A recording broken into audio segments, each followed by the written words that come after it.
Hello everyone.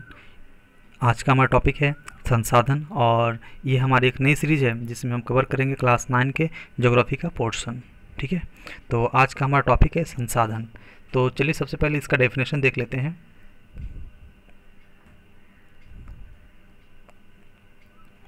संसाधन, तो संसाधन शब्द अंग्रेजी भाषा के रिसोर्स शब्द का हिंदी रूपांतरण है जो दो शब्दों जैसे री और सोर्स से मिलकर बना है।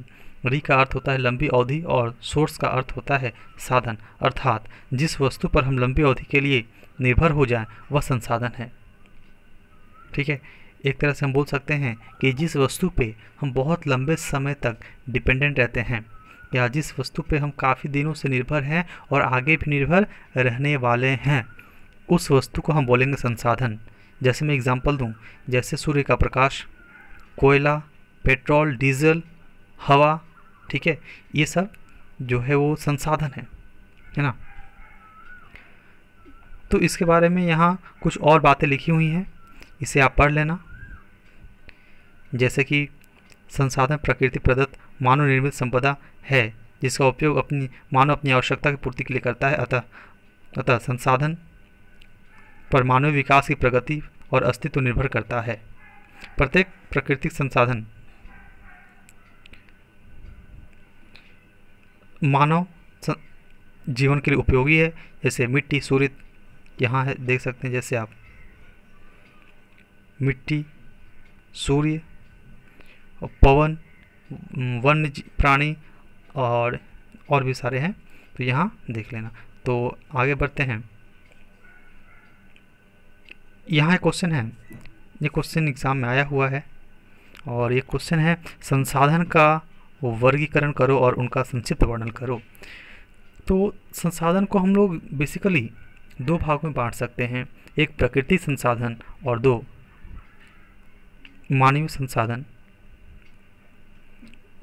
ठीक है, एक प्राकृतिक संसाधन, मानवीय संसाधन और इसको एक सांस्कृतिक संसाधन भी कहा जा सकता है। ठीक है, तो चलिए इसको देखते हैं।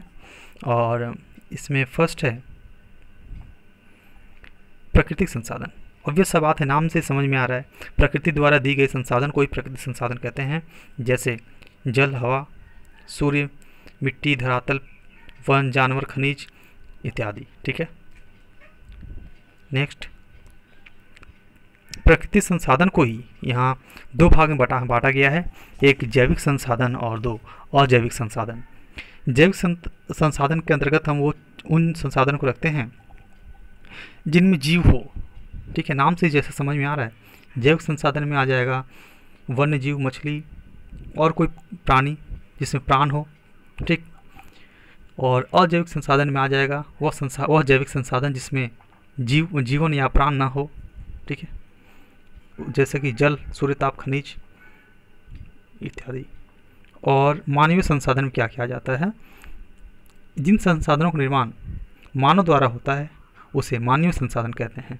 जैसे जनसंख्या वितरण, श्रमिक, कृषक, तकनीकी, कला, बुद्धि, कुशलता, विवेक, कार्यक्षमता, ये सभी संसाधन है जिसका हमने निर्माण किया है। ठीक है, सांस्कृतिक संसाधन क्या हो जाएगा, सांस्कृतिक संसाधन में सांस्कृतिक संसाधन और प्राकृतिक को संयुक्त रूप से हम कहते हैं सांस्कृतिक संसाधन। और इसमें हो जाएगा राजनीतिक संगठन, धर्म, शिक्षा, तकनीकी, उद्योग धंधे, वैज्ञानिक खोज। ठीक है, ये सब हो जाएगा। आई थिंक ये टॉपिक समझ में आया होगा। Thank you.